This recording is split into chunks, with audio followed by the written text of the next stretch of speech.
Kita semua ada masalah yang sama kan? Sikap suka bertangguh, tapi macam mana nak selesaikannya? Nah, dalam perkongsian kali ini, kita nak bedah satu idea yang sangat menarik dari buku Do It Today oleh Darius Foro.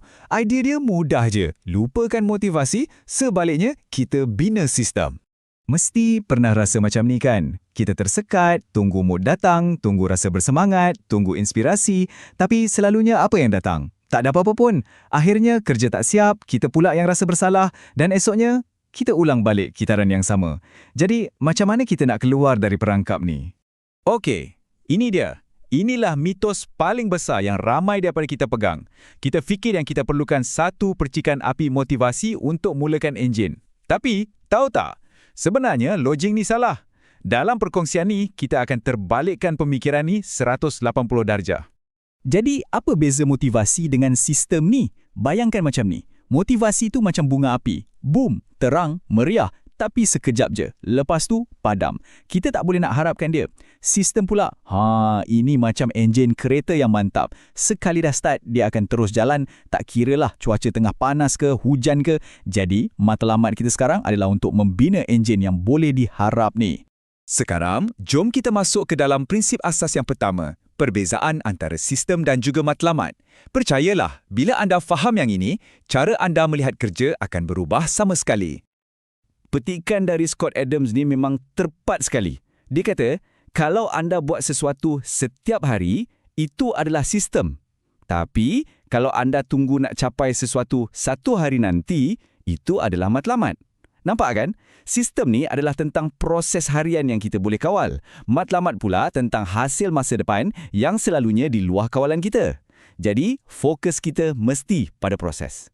Jom kita ambil contoh moden. Katakan seorang YouTuber matlamat dia adalah nak dapat 10,000 subscribers.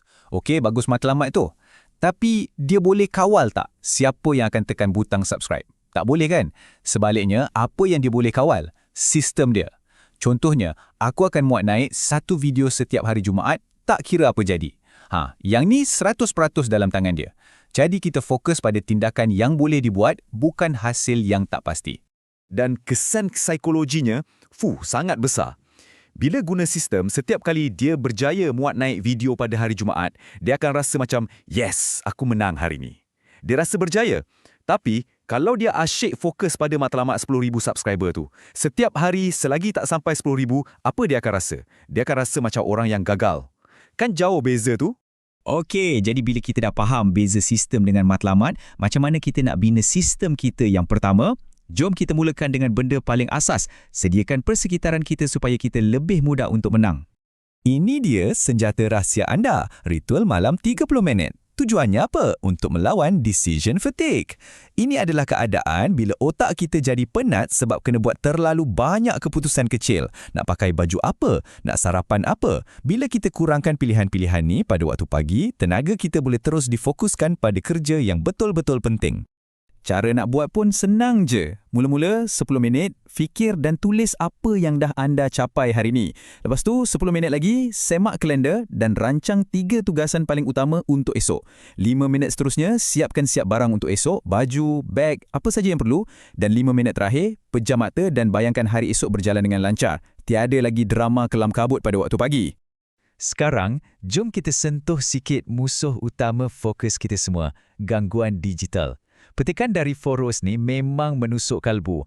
Fikirkanlah, setiap notifikasi, setiap bunyi ting dari telefon tu sebenarnya adalah satu jemputan untuk orang lain mengawal minda dan masa kita. Jadi apa penyelesaiannya? Bukan cuba untuk uruskan gangguan, tapi hapuskan terus puncanya. Padam aplikasi yang tak penting dari telefon. Semak email hanya di komputer pada masa yang ditetapkan.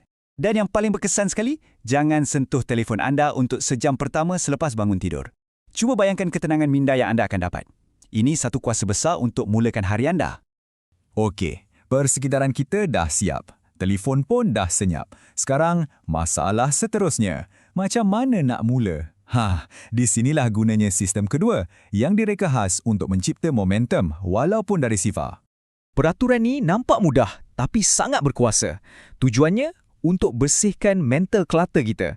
Tahu kan, semua tugasan kecil yang asyik berlega-lega dalam kepala kita tu macam nyamuk, menyemakkan fikiran dan menyedut tenaga mental kita sikit demi sikit. Cara gunanya mudah sangat. Daripada cakap, nantilah aku buat, terus buat kalau ia ambil masa kurang dari 2 minit. Balas email ringkas tu sekarang. Basuh cawan kopi tu sekarang. Tulis ayat pertama untuk laporan tu sekarang. Tindakan-tindakan kecil inilah yang sebenarnya membina momentum untuk tugas-tugas yang lebih besar. Inilah logik yang kita semua dah terbiasa. Tunggu mood datang, tunggu ilham turun dari langit, barulah kita bertindak. Tapi jujurlah, berapa kerap mood tu betul-betul datang bila kita perlukan dia? Jarang sangat kan? Sebab itulah modal ni tak boleh diharap. Hakikatnya, formula itu sebenarnya terbalik. Tindakan yang datang dulu, motivasi akan ikut kemudian. Anggap ia macam kita tengah tolak kereta yang rosak. Tolakan pertama tu yang paling berat. Tapi bila roda dah mula berputar, ia jadi lebih ringan kan? Itulah momentum. Itulah motivasi yang lahir dari tindakan. Pernah rasa macam ni? Anda tahu apa nak buat, tapi badan ni rasa berat sangat. Petikan ini adalah kuncinya. Paksa diri anda untuk bermula, walaupun hanya untuk 2 minit. Buka dokumen tu. Tulis satu perenggan. Sebaik saja anda bermula, otak anda akan mula menjana momentum dan motivasi akan datang dengan sendirinya. Baiklah, kita dah lihat beberapa sistem yang hebat. Sekarang, mari kita simpulkan semuanya sekali dan lihat bagaimana semua ini membolehkan kita bertindak tanpa perlu menunggu mood. Anda nampak tak persamaan antara semua sistem ni? Tak ada satu pun yang perlukan kita untuk rasa bersemangat. Semuanya direka untuk berfungsi walaupun kita tak ada motivasi.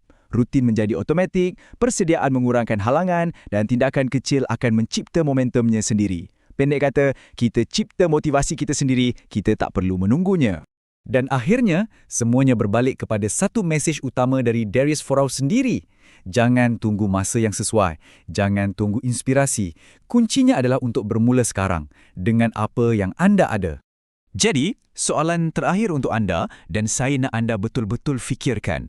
Apa satu tindakan kecil yang kurang dari 2 minit yang boleh anda lakukan sebaik sahaja perkongsian ini tamat untuk memulakan enjin momentum anda hari ini?